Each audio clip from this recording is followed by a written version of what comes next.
안녕하세요. 합격스킬입니다. 오늘은 임용 면접 만점을 향한 네 번째 전략, 논리적 구조에 대해서 다루도록 하겠습니다.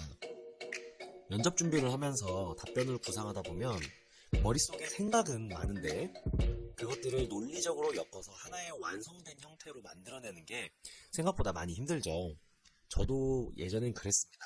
이제 시험이 얼마 남지 않았기 때문에 선생님들께서 초조한 마음에 이런 댓글들을 많이 남겨주셨는데요. 첫째, 주장을 제시하고 근거 붙이기가 어렵다. 둘째, 부연 설명으로 말을 이어나가기가 힘들다. 셋째, 대답을 했어도 매력적이지 못하다. 라는 질문이 들어오더라고요.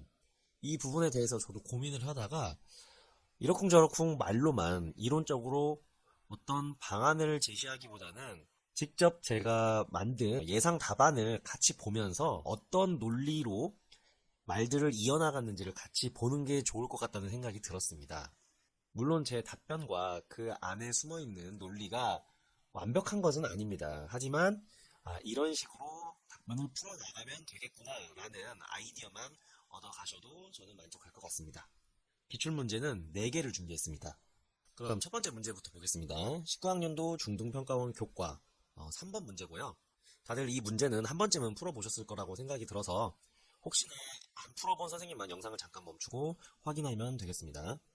자, 그러면은 두 가지 문항으로 나뉘어 있거든요. 인간과 로봇 중에서 누가 수업을 해야 되는지 교육권에 따라 설명을 하려고 했고요. 두 번째는 그러한 교육을 실시했을 때 학생을 어떻게 성장하도록 지도할 것인지 교육관과 결부해서 말하라고 했습니다. 저는 그래서 일단은 수업을 누가 해야 되는가에 대해서 수업은 인간이 해야 합니다 라고 주장을 했습니다. 그리고 나서 그 주장을 제가 가진 교육관으로 뒷받침을 했는데 성직관, 노동직관, 전문직관이 있지만 그런 교직관으로 설명을 하는 게 좀 한계가 있어서 저는 그냥 제가 갖고 있는 그런 일반적인 인간관이라고 할 수 있겠죠. 휴머니즘. 이 휴머니즘을 이용해서 1차부터 3차 혁명까지 그리고 4차 혁명이 도래한 지금도 수업은 인간이 담당해야 한다고 생각합니다. 라는 식으로 주장을 교육관으로 뒷받침을 해줬고요. 이거에 대한 근거를 붙여줘야 합리적으로 설득을 시킬 수 있겠죠. 첫 번째는 논리적인 근거, 두 번째는 비유적인 근거를 들었는데 둘 다 로봇이 불가능한 것, 그래서 인간이 수업을 해야 한다라는 식으로 얘기를 했는데 보면은 첫 번째는 수업에서는 인지적인 측면만 가르치는 것이 아니라 정의적인 측면, 행동적인 측면도 다루는데 정서와 인간 고유의 움직임을 과연 로봇이 100% 구현하여 가르칠 수 있을지 의문이 듭니다. 그리고 또 비유적인 근거도 들었는데 인간이 침팬지를 기른다고 그 침팬지가 인간이 될 수 없듯이 로봇이 아무리 발전된다 하더라도 인간을 가르쳐서 전인적인 인간으로 성장시킬 수는 없을 것입니다. 라고 근거를 2개를 붙였습니다. 그래서 뒤에는 주장을 한 번 더 언급을 해주고 하지만 또 우리가 로봇이나 AI가 고도로 발전된다면은 수업의 보조적인 형태로 이용하면 괜찮을 수 있겠죠. 그래서 이렇게 말했습니다. 따라서 수업은 인간이 하되 수업에 대한 보조장치나 도구로서 로봇을 활용한다면 교육 성과를 더 높일 수 있을 것입니다. 라고 해서 첫 번째 소문항을 이렇게 구상을 했고요. 그럼 두 번째 소문항도 봐야겠죠. 어떻게 성장하도록 가르칠 것인가? 라고 했는데 교육관을 가지고 설명을 하라고 했으니까 앞에서 휴머니즘을 썼기 때문에 뒤에서도 휴머니즘을 썼습니다. 그리고 휴머니즘에서 가장 중요한 건 인간이죠. 인간 중심 사상이고요. 그리고 인간만이 가진 독특성, 차별성을 떠올려서 주장을 이렇게 만들었습니다. 앞에서도 말씀드렸지만 제 교육과는 휴머니즘입니다. 그래서 인간이 다른 동물과 다르게 특별한 점을 지닌 창의성과 협동심에 초점을 맞춰 학생들을 가르치겠습니다. 라고 어떻게 가르치겠다. 앞에서 정리를 해줬죠. 그리고 그것에 대한 근거를 다시 또 붙였습니다. 첫 번째 근거는 로봇이 불가능한 부분은 반대로 말하면 인간만이 가르칠 수 있는 부분이라고 생각이 들어서 로봇이 아무리 박학다식하더라도 기존의 틀을 과감히 깨고 새로운 패러다임으로 전환시킬 수 있는 창의성을 가르칠 수 있을지 의문이 듭니다. 그리고 두 번째 근거는 창의성은 혼자서만 발현되는 건 아니고 함께 있을 때 또 발현이 되기도 하죠. 그리고 창의성이란 혼자서만 발휘할 수 있는 것이 아니라 비슷한 관심과 호기심을 가진 사람들과 함께 할 때 더 좋은 결과로 나타나기도 합니다. 그래서 마지막은 주장을 다시 한번 구체화했습니다. 어떻게 가르칠 것인가를 자세히 설명했다고 볼 수 있겠죠. 따라서 수업을 할 때는 주입식, 암기식 공부가 아니라 기본 교과 지식을 바탕으로 우리 사회에 당면한 난해한 문제들을 친구들과 함께 머리를 맞대고 해결할 수 있도록 가르치겠습니다. 이렇게 해서 첫 번째 문제는 이런 논리적인 연결로 답변을 만들었습니다. 여기서 한 가지 더 보태자면 머리를 맞대고 해결한다 이런 말도 좋지만 우리가 협동학습의 모형들 있잖아요. STAD라든지 TGT라든지 그런 모형을 몇 가지 더 언급을 해주면은 더 전문적인 느낌이 날 수 있을 것 같습니다. 두 번째 문제입니다. 2019 중등평가원 교과 즉답형 문제거든요. 이 문제도 한번 잠깐 멈추고 읽어보세요. 자, 다 읽으셨죠? 첫 번째 소문항은 두 교사 중 성실성의 측면에서 자신과 같은 교사를 고르고 자신의 경험에 의거하여 말하시오라고 했습니다. 그러면 일단은 두 교사 중에 하나를 골라야 되긴 골라야 됩니다. 둘 다 사실 싫었거든요, 저는. 그래도 저는 B와 가깝습니다 라고 선택을 했고, 하지만 완벽하게 같은 건 아니니까 차별성을 나타내기 위해서 이런 말도 했습니다. 수업 만족도 측면에서는 다르지만 교재 연구를 열심히 하는 성실성만 본다면 저는 B교사와 비슷합니다. 그리고 그거에 대한 근거, 이유를 말해줘야겠죠. 근데 그 이유는 자신의 경험에 의거해서 말하라고 했습니다. 그래서 이렇게 말했습니다. 왜냐하면 대학교 때 발표 과제를 준비하거나 교육 실습을 나가서 수업을 준비할 때 가능한 오랜 시간을 두고 그 상황에 필요한 요소들을 준비했던 모습이 B교사와 가깝다고 생각해서입니다. 생각해서입니다로 바꾸는 게 좋겠네요. 자, 그러면 두 번째 소문항도 보겠습니다. 자신이 선택한 교사를 교사의 역할, 임무 측면에서 비판하시오라고 했습니다. 저는 B교사를 선택을 했는데 B교사의 문제점을 먼저 짚었습니다. 문제점 짚기. B교사는 동료 교사와 사이도 좋고 교재 연구도 열심히 준비하지만 이 부분은 지문 내용을 그대로 썼죠. 그렇지만 교육의 직접적인 수혜자인 학생의 입장에서 봤을 때 문제점이 있습니다. 이 문제점이 어디에 있냐? 학생의 관점에서 봤을 때로 언급을 해준 거죠. 그 문제점은 바로 수업 전문성입니다. 자, 문제점을 짚고 그러면은 그 문제점으로 어떤 영향이 있을까를 이렇게 자연스럽게 생각을 해낸 것 같아요. 한번 보겠습니다. 교재 연구를 열심히 하는 것은 분명 본받을 행동입니다. 이건 이제 살짝 띄워주는 거죠. 띄워주고 까야 더 극적이니까. 하지만 그 교재 연구가 학생들을 가르침에 있어서 어떤 효과성이나 효율성으로 전환되지 못한다면 학생들은 점점 수업에 몰입을 하기 힘들 것입니다. 자, 문제점으로 인한 영향, 즉 수업에 몰입하기가 힘들다를 도출해냈죠. 그리고 나서 문제점을 다시 명확하게 정리했습니다.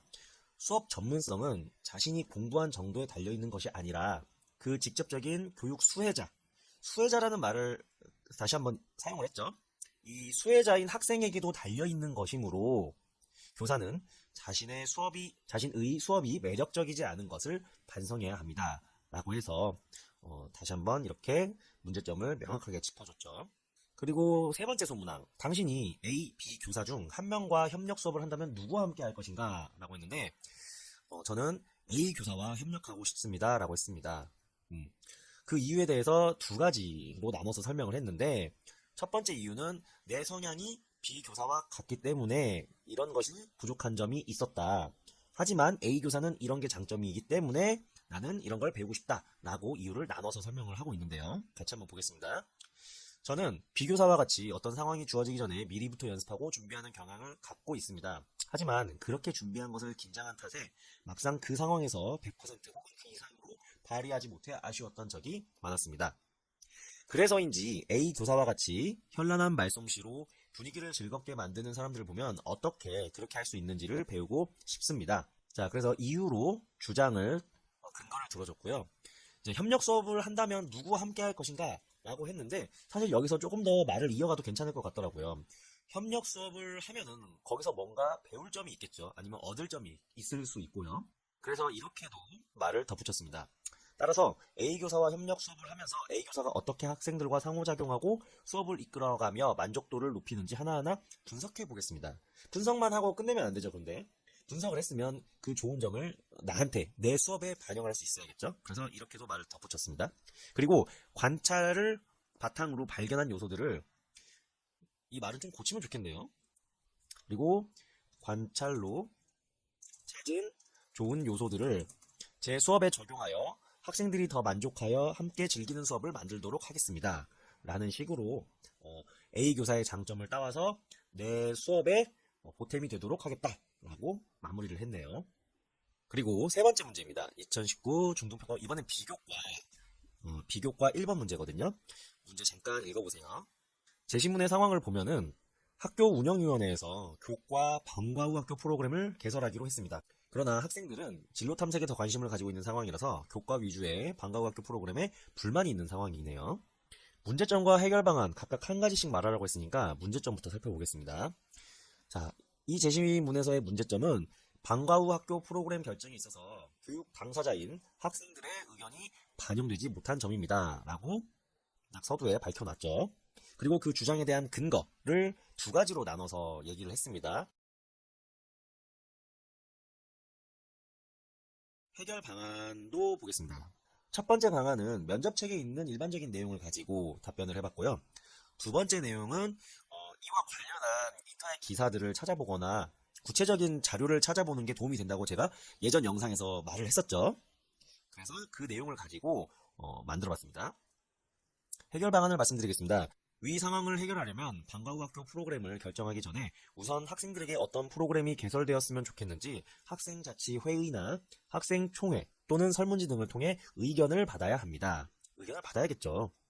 그 다음에 두 번째, 그리고 최근에 뉴스를 봤는데 학생도 학교 운영위원회에 참여시키는 학교도 있다고 들었습니다. 만약 가능하다면 그 자리를 학생 대표에게도 부여해서 민주적으로 의사결정이 될 수 있도록 하고, 그게 어렵다면 학생들의 의견을 모아 교사 대표에게 전달하여 학교 운영위원회에서 그 안건이 충분히 논의될 수 있도록 해야 합니다. 라고 해결 방안을 제시했습니다. 이렇게 답변을 하고 보니까 문제점에서 민주시민의 권리가 지켜지지 않았다라는 말이 해결 방안에서 민주적 의사결정의 권한을 줄 수 있도록 해야 된다라는 말과 논리적으로 이어지네요. 마지막으로 19 중등평가원 비교과 2번 문제입니다. 독서 토론 동아리를 운영하기 위해 담당 교사의 의사소통 역량이 무엇보다 중요하고, 의사소통 역량을 기르기 위해 본인이 지금까지 한 노력과 그 노력으로 인해 배운 점을 한 가지씩 말하라고 했습니다. 마지막으로 독서 토론 동아리 운영 시 부족한 점을 보완하는 방법을 한 가지 말하라고도 했습니다. 이 문제는 특이하게 서론을 만들어놨죠. 왜냐면은 이 문제 주제에 대해서는 제가 좀 자신이 있었거든요. 그리고 이 주제와 관련된 관련 지식 또는 배경 지식이 있었기 때문에 서론을 빠르게 만들어낼 수가 있었어요. 그런데 모든 문제마다 이렇게 서론을 만들어야 되냐? 그건 아니에요. 생각나면 좋겠지만 답변 내용도 만들기 힘든데 서론 만드느라 시간을 너무 허비하지는 않았으면 좋겠습니다. 자, 그러면은 보겠습니다. 얼마 전에 봤던 뉴스가 생각납니다. 뉴스 내용은 한국이 OECD 국가 중 네 번째로 사회 갈등 지수가 높다는 내용이었습니다. 이 관련 지식을 문제와 연결시켰습니다. 여기 뒤에서. 갈등의 원인으로는 여러 가지가 있겠지만 의사소통 문제가 큰 비중을 차지할 것입니다. 따라서 다양한 가치관을 갖고 살아가는 현 사회에서는 의사소통 능력을 그에 걸맞게 발전시킬 수 있어야 합니다. 여기 이제 서론이니까 빠르게 사실 말하고 넘어가야 돼요. 여기서부터가 이제 중요한 본론이죠. 그러면은 의사소통 능력을 기르기 위해 어떤 노력을 했느냐? 언제? 어떻게? 측면에서 간단하게 대답을 했습니다. 이러한 의사소통 능력을 저는 대학교 때 과대표를 하면서 신장시킬 수 있었습니다. 그러면 그 과대표를 하면서 어떤 노력을 했냐를 두 가지 측면에 나눠서 얘기를 했습니다. 처음에는 대표를 맡아서 회의를 진행하는 것이 어려웠으나 평소 부모님의 가르침대로 경청 70%, 말하기 30%의 원칙을 준용하여 구성원들의 얘기를 더 자세히 들으려고 노력했습니다. 또한 구성원 간에 발생하게 되는 마찰이 있다면 그 마찰이 왜 일어났는지, 어떤 입장 차이 때문에 발생하게 되는지, 그리고 어떤 부분을 조금씩 양보하면 될지 등을 조율하면서 문제를 해결하려고 노력하였습니다. 이렇게 노력을 두 개를 넣어서 답변을 만들었죠.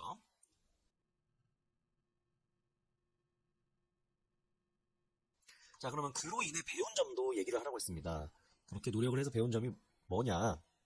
이러한 과정에서 배운 점은 유머가 상황 해결에 도움이 된다는 점입니다.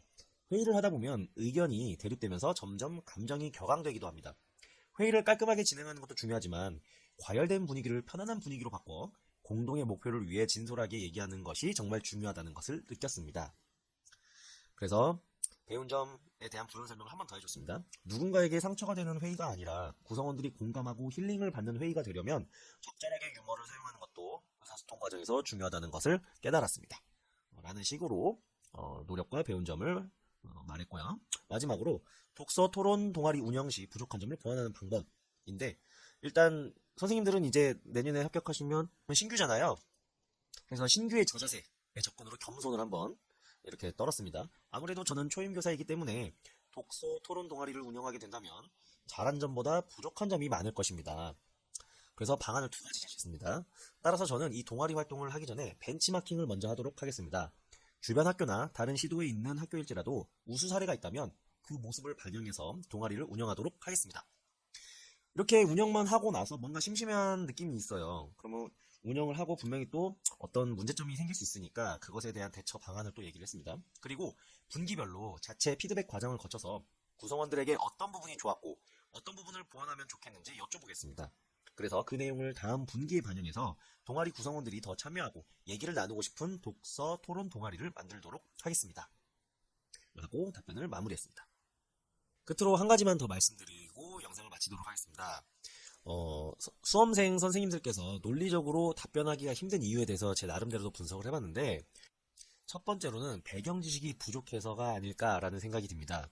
면접책 내용을 뼈대로 삼고 각각의 주제마다 관심 있는 내용은 인터넷으로 더 검색해서 찾아보라고 제가 예전 영상에서도 누누이 말을 했습니다.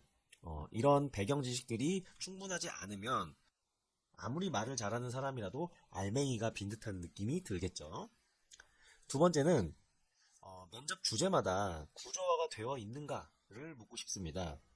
배경 지식이 풍부하더라도 그것을 내 인지 구조에 착착착착 들어맞게 구조화를 해놔야 나중에 인출하기가 편하거든요. 예를 들어서 어떤 현상이 있더라도 그 현상을 정의, 그 다음에 그로 인한 영향력 또는 문제점, 그리고 그것에 대한 대처 방안이라는 식으로 어떤 일련의 순서적으로 아니면 구조적으로 정리가 되어 있어야 되는데 머릿속으로 그렇게 되어 있지 않다면 답변을 순간적으로 하기가 힘들 겁니다. 그래서 이 부분은 선생님이 마인드맵을 만들어도 참 괜찮은데, 제가 한 가지 추천을 드리자면은 임용 면접의 마인드라는 책을 쓰신 저자분들께서 이 카페를 만들었더라고요. 근데 이 자료들을 여기서 게시판 자료를 보니까 마인드맵 자료가 있는 거예요. 그래서 이 자료를 클릭해서 보니까 이렇게 학교 폭력이면은 이 주제에 대해서 학교 폭력이란 무엇인지, 그로 인한 영향, 그리고 학교 폭력이 일어나게 되는 원인, 예방 방법, 대처 방안, 이런 식으로 구조화를 참 잘 해놨어요. 그래서 혹시나 구조화를 어떻게 해야 될지 모르겠다 싶으면은 이 카페에 있는 자료를 보고 도움을 받으시면 좋을 것 같습니다. 마지막으로 답변을 질적으로 분석하지 않아서입니다. 내 답변을 더 멋있게 만들려면은 스터디를 하고 나서, 개인 연습을 하고 나서 다시 한번 내가 대답했던 그 녹음 파일이나 영상을 확인해야 돼요. 어떤 부분이 좀 미진했고 이 부분을 어떻게 하면 더 자연스럽고 논리적이면서도 매력적으로 만들 수 있을까를 고민하면서 수정을 해봐야죠. 수정해보고 다시 답변해보고 수정해보고 다시 답변해보는 이 과정이 있어야 선생님의 답변이 질적으로 한층 더 성장할 수 있을 겁니다. 그리고 스터디원 중에 말을 잘하는 사람 있잖아요. 그 사람의 답변을 유심히 봐야 되고 또 기회가 된다면 녹음을 해서 들어보는 것도 중요합니다. 나보다 조금 더 나은 사람의 좋은 점을 벤치마킹해서 내 답변에 응용할 수 있거나 아니면 그런 발화 형태나 논리적인 구조들을 좀 도움을 받아야죠. 네. 만약에 벤치마킹 할 사람이 없다면 아나운서의 그런 발화를 좀 모방해도 괜찮습니다. 어떻게 보면은 아나운서는 발음도 정확하고 답변도 명료하게 잘 말을 하잖아요. 그러니까 아나운서의 그런 발화 형태, 스크립트를 보고 연습을 하는 것도 도움이 될 겁니다. 이상으로 임용면접 만점을 향한 네 번째 전략, 논리적 구조에 대해서 알아봤습니다. 그럼 다음 영상에서도 만나요.